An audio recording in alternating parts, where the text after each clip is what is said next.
Welcome back to the Bardic Cauldron. Welcome to our first little character workshop. For those that have already looked at our recent Crest of Strahd episode, you know we are going to work on a Jason Voorhees build. For those that have not watched any of the Friday 13th movies, Jason Voorhees is a prolific serial killer that is known for the most kills in horror movie history. When you think of horror movies, big names come to mind. You've got Freddy Krueger, you have Michael Myers, you have Ghostface. Jason Voorhees is always somewhere at the top. So we are going to go ahead and discuss how to play a Jason Voorhees character if that is something you've always wanted to do. For my DMs that might want to put this in a campaign, and for my players that want to play this kind of character. This kind of fits kind of a Ravenloft, Domain of Dread campaign, as well as a Grim Hollow campaign. And of course, if you just want to add this to a campaign for flavor for your people, if you want to use this as your BBEG, that's great, or for a one-shot. I think this will fit for what you're looking for in a Jason Voorhees character. So the first thing that you can see is we are multi-classing quite a bit. So we're going to start off with a Warlock of the Undying. We're going to do a Barbarian, Zealot Barbarian. Then we're going to do a Oath of Vengeance Paladin. So that's kind of our basic bread and butter build. And you can see right here I've got the final build up already here in front of you. But I will also go and break down how I went about building this and the decisions that I made in this. And of course, you are more than welcome to change this to however you want to do. But you are more than welcome to follow this if this is something you prefer to do with this character.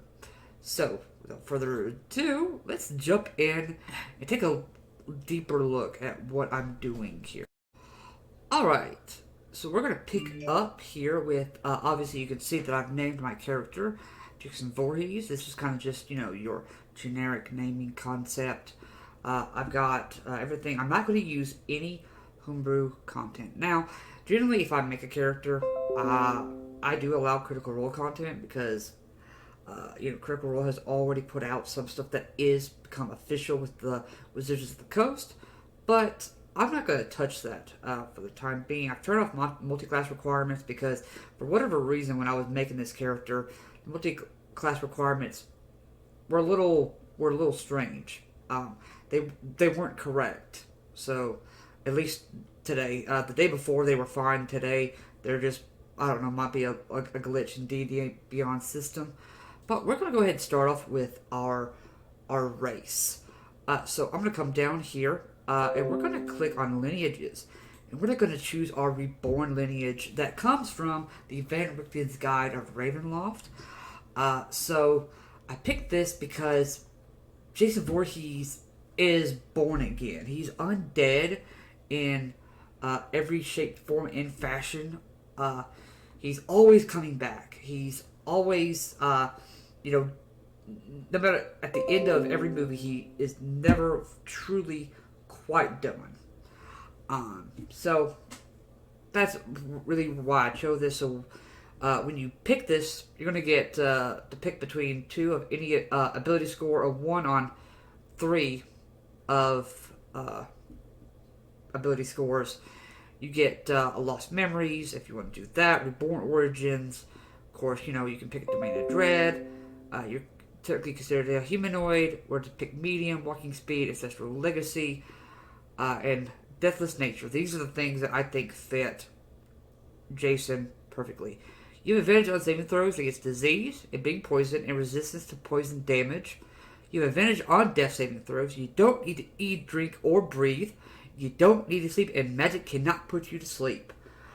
You can do a long rest in 4 hours if you are motionless, inactive, kind of just hanging out doing your own thing. So those things kind of fit what a Jason Voorhees character would do.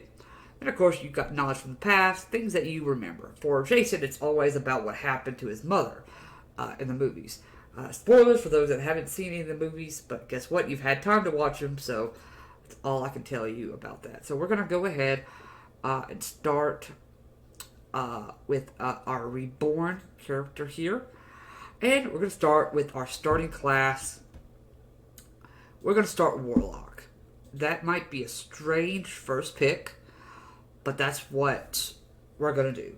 And we're going to go ahead and select our proficiencies. As you know, Jason doesn't really have any armor ever. The only time you've ever seen him do that is maybe like Jason X, where he's Uber Jason. He's made out of like that nano synthetic metal, but that's really it. Simple weapons, of course. You know, you've seen him with a hand axe, a fencing post, a spear, and all stuff like that. So we're gonna go ahead and go Intimidation because he's a scary, imposing thing. I'm going to choose Investigation. He can track you down and always find you. Otherworldly Patron. This is where so Undead could work, but I went Undying is what I specifically chose for this build. Specifically, you're going to get these spell lists at the approved Warlock level. We're going to build it up to at least get probably 3rd or 4th level spells with this Warlock build. We're not too worried about using spells with Jason, but we do want to have access to those spells. And of course, you get the Among the Dead cantrip as well. The Among the Dead feature. You get Spare the Dying as a cantrip. You have advantage save throws against any disease. So we're going to go ahead and start there. And we're going to go ahead and go up to at least 3rd level here. So then what we'll do is we get some Invocations at 2nd level. I am going to go ahead and grab Armor of Shadows. Maze Armor on yourself at will without spending a spell slot. Probably want to be the first things that you want to do. Then we are going to grab Fiendish Vigor. You get False Life at 1st level spell without spending a spell slot at will as well. Packed Boom. I was going to pick Pact the Blade when I first made him. Then I realized Talisman. And the Talisman, you could say, is the mask that he wears. So that is what kind of serves as his connection to whatever patron or anything like that, as far as that goes. So when we get to 3rd level, we're going to go ahead and select our spells. So we're going to go ahead and grab Boom Blade. You basically, when you make a melee attack, you can go ahead and cast this spell. You hit them, and if they willingly move within the 5 feet before then, they take a D8 of thunder damage. So you always want to be able to cast this whenever you can. Along with that, I kind of chose some other spells as well. Mind Sliver I chose mainly for the fear factor that he imposes on his victims. That's really the main reason why I chose it. Like I said, we're not too worried about the spells, but we're going to head and add those. Then Prestidigitation. We always want some kind of ominous music going while Jason is lurking and finding his victim. So you get that harmless sensory effect and stuff that he always seems to do. And I think that happens in horror movies. Door slamming, things like that. The key, ma, that happens quite a bit. We're going to go ahead and select that for that particular reason. We're also going to go ahead and grab Armor of Agathis for some temporary hit points, as well as damage if somebody hits you. We're going to grab Cause Fear, because you're Jason Voorhees. You are scary. We're going to grab Expeditious Retreat. As a bonus action, you cast this, and you can use a bonus action to take a dash for up to 10 minutes, which I think is, really nice to really have. Then I like to usually grab either Hellish Rebuke or Hold Person for our final spell for currently right now. Obviously, a Hold Person, you can say that, just the fear makes them like stand in place. They're unable to move. They trip, fall. The things that people do in horror movies that has gotten kind of silly over the years, but does happen quite often. So with that out of the way, we are going to go ahead and start the multi-classing here. So we're going to start with a Barbarian, and we're going to go up to at least 3rd level. And you're probably wondering why I'm doing this. So the main reason we're doing this is for the proficiencies in martial weapons. Because over time, in the movies, he starts picking up bigger and better weapons as the movies progress. Of course, you have your rage. Jason is seen like rushing through doors and tearing down things like easily. And with him having no armor or anything, just a trench coat or whatever attire he's wearing with the hockey mask, he needs to be able to take a couple hits. So he needs to be able to take some hits. So we're going to do your unarmored defense at 1st level, 10, plus your dex mod, plus your con mod. Of course, you can add a shield if you want to. We're not going to. 2nd level, you get reckless attack. At the first attack on your turn, you can decide to go ahead and take advantage on that attack. But you're going to get attack advantage on as well. Then, of course, we're going to grab Danger Sense. You get advantage on dex saving throws against effects that you can see, traps and spells, everything like that. Then we grab our Primal Path. I was going to pick Totem Warrior than go Bear, but we're just going to go ahead and do Path of the Zealot, or Zealot. We're going to choose necrotic damage. While you're raging, first creature you hit on each of your turns. That first attack is a d6 plus your half of your Barbarian level. I round up, so 2 if you're at level 3. So that's going to be a d6 plus 2 each time you hit on that first hit. So if you got advantage, go ahead and rack up that damage while you can. Plus, now it's also necrotic as well. Warrior of the Gods. Your soul is marked for endless battle. If a spell such as Raise Dead has the sole effect of restoring you to life, but not on death, because he is undead, the caster does not need components to cast the spell on you. You can just come back up and you are ready to continue fighting. You are a undead tank of a creature.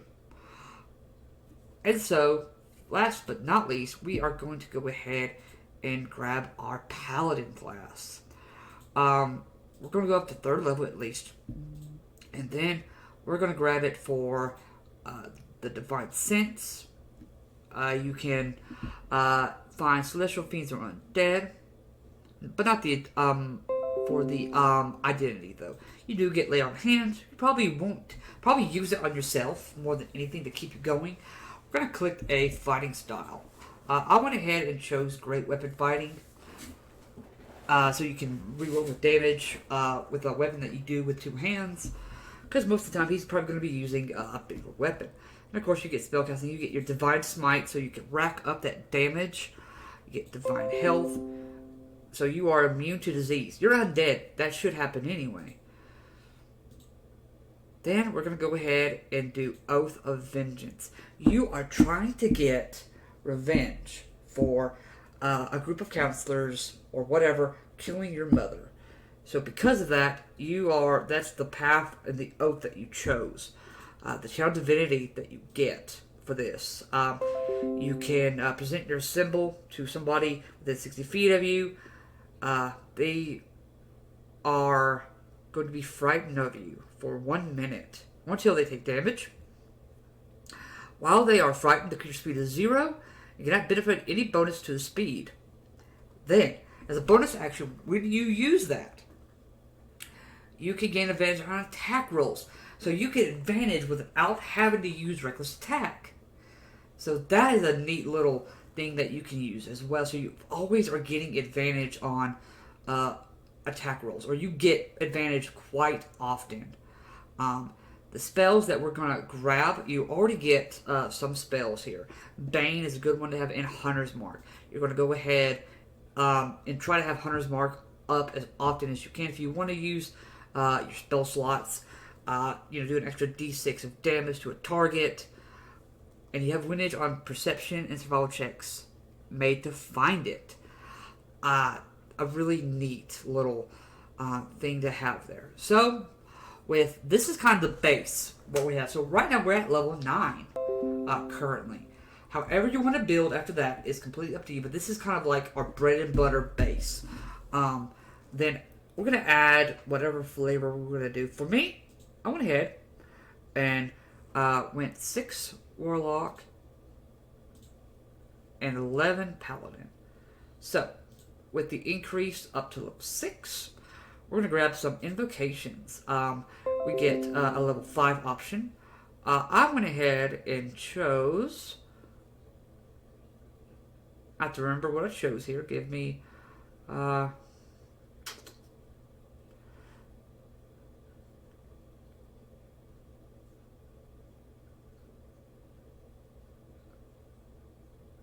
probably grab Rebuke of the Talisman. That would deal psychic damage to somebody that hits you. I think that's what I chose last time. I'm pretty 100% sure. Then we're going to go ahead and do our ability score improvements. You're going to notice we're only going to increase our charisma and our dexterity. Now, you're probably wondering why. So, the way that I'll explain that when we get to that part. So, then of course, you defy death at level 6. You regain D8 plus your con mod when you succeed on a death saving throw, or when you stabilize a creature with the Spare the Dying.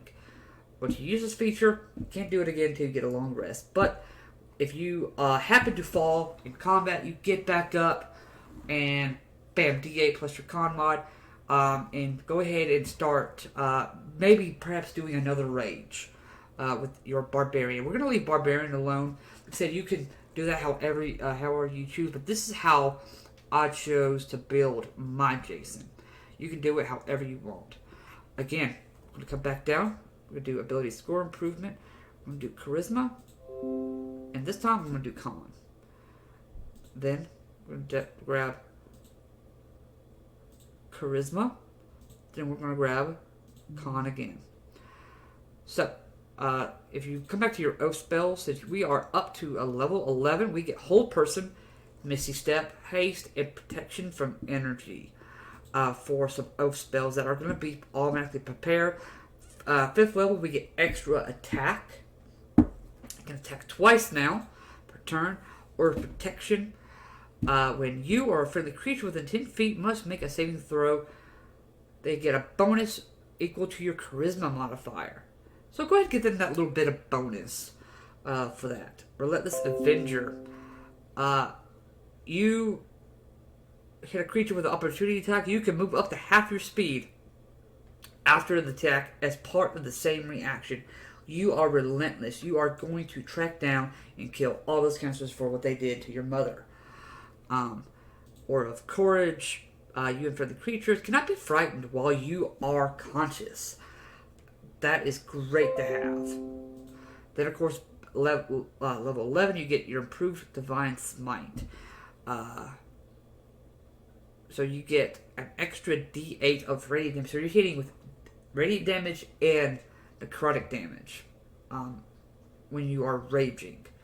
Then we're going to come back and we're going to grab some spells. So you see we already have Bane. We're going to go ahead and grab Compel Duel, which bonus action, you impel a creature to create a duel with you. They have disadvantage on attack rolls against a creature unless it's you.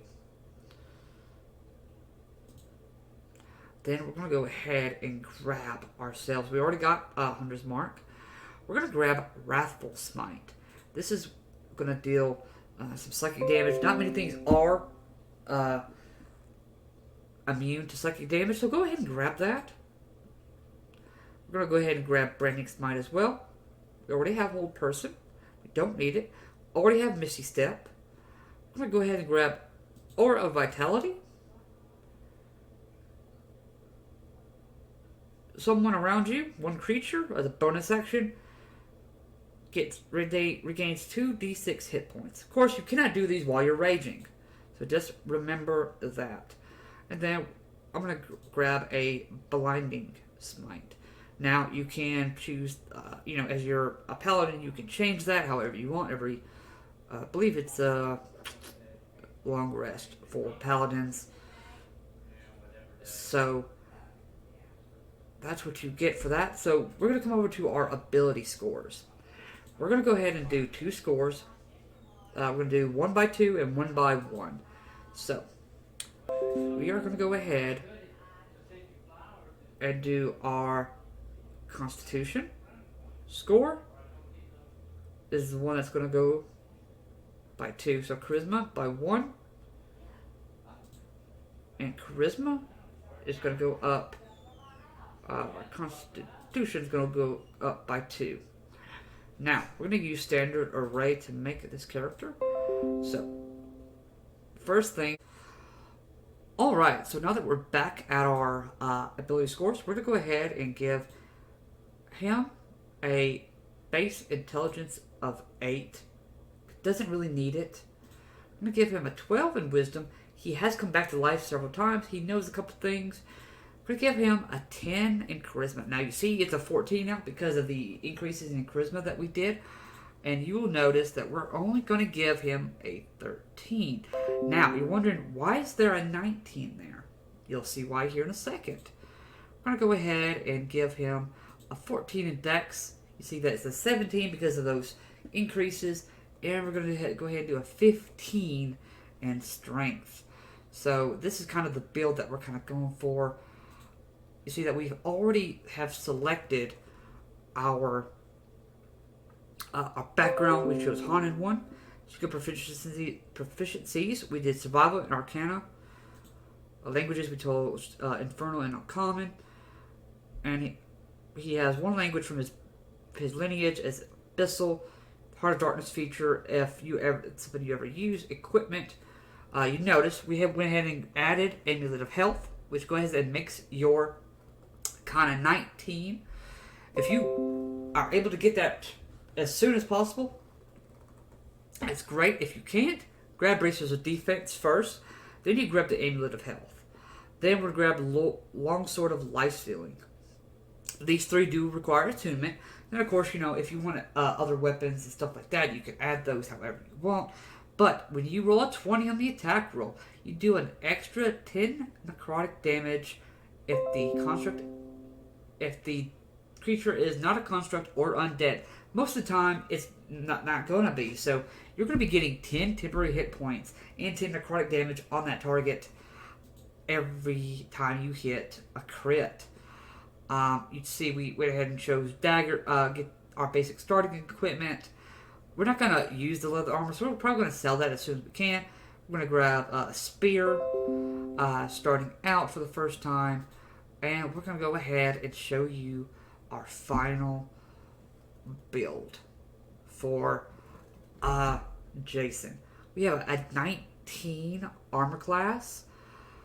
This is the ideal armor class that you want for this build.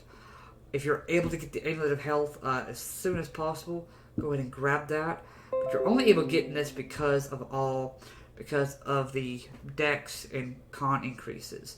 The Con increase because of Amulet of Health, and the Dex increases from putting that in your ability score improvements. And of course, the only reason why the Charisma is so high is because we put those in there as well. Like I said, we don't need the DC that high. He doesn't have many DC spells. We're not going to worry about using those. But in one hit, if you're able to get advantage and you hit a crit, you are going to be getting a lot of damage.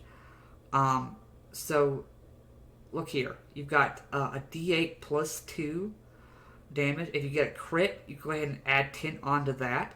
Then if you did Booming Blade, that's going to be 4d8.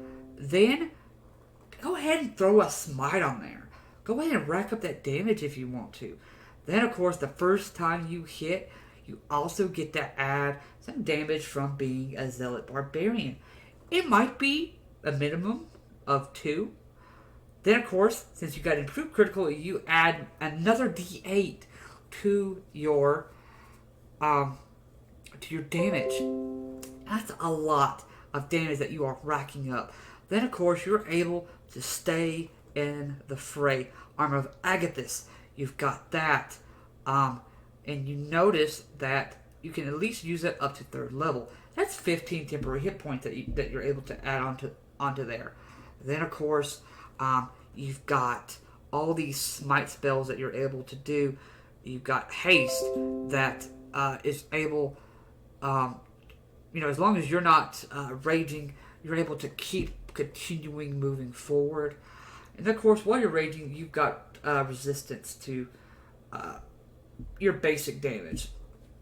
So I think this all fits for what you need. Then, of course, if you want to add a little extra hurt, toss a Hunter's Mark on there for an extra d6 of damage.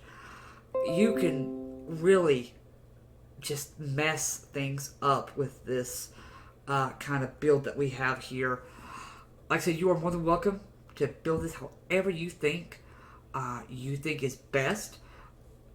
But I think this is how, going forward, if I want to add this kind of character to a campaign of mine, as kind of like maybe a mythical creature, a mythic encounter for them for some decent loot and experience.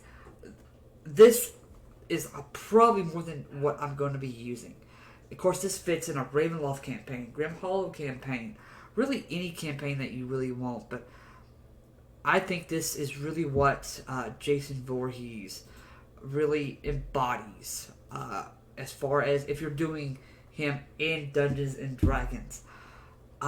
Please, if you think that there are things that I need to twist and change, however slightly, please go ahead and let me know. I will take criticism. I'm pretty good at taking it. So if you want to go ahead and just put a comment like, hey, I would do this differently, I would do this differently, or hey, I would build it this way, that's fine. Or change out the equipment a little bit. It's whatever you think is best. I hope you guys enjoyed this. I hope this kind of inspires you to maybe do a spooky campaign. Curse of Strahd is my favorite module. I haven't really disclosed that too much, but really just the gloom and doom and the tragic heroes and tragic stories that you get from those kind of campaigns. Really just, overcoming like all odds and darkness, and it's just really great. We'll be doing more of these in the future. I have had requests for a Venom build, which I've actually finished. And I've had a request for Goku and Yoda as well. That I've done this before in the past, but we are redoing this a little differently, making this a little bit more clean and everything for you guys to enjoy the best way possible. I appreciate you guys so much for stopping by, taking a look at our Jason Voorhees build. If you haven't already done so and you don't already know, we are doing Curse of Strahd on here. You guys can start watching episode 1. Episode 3 is up and running, and we're also going to be doing a Theros campaign as well. Our first session is going to be November 4th, so then I'll be editing that and try to have that up Wednesday before our session on Thursdays that we do. So that way you guys can have something to watch before you watch Critical Role. Get you a lot of D&D in your day. And that will be called Heroes of Theros. We're going to be starting doing that for you guys with a different group that I put together. The story is of my own creation with the help of the Mythic Odysseys of Theros sourcebook, the help of Magic the Gathering lore that I gathered, some Greek myth lore that, you know, as a Greek myth nerd that I already know and love, as well as my own imagination and some third-party sources that I found on Drive-Through RPG, I think is the name of the site, that I kind of added to the campaign as well to bring this story to life to you guys. I've done this campaign before, but I am finally bringing it to you guys after I've kind of play tested the campaign a couple times, made sure that everything works out the way I want it to, so that way you guys get a good finished product. Thank you guys so much for stopping by. Bye. Hope you have a great Halloween, and we will see you guys soon.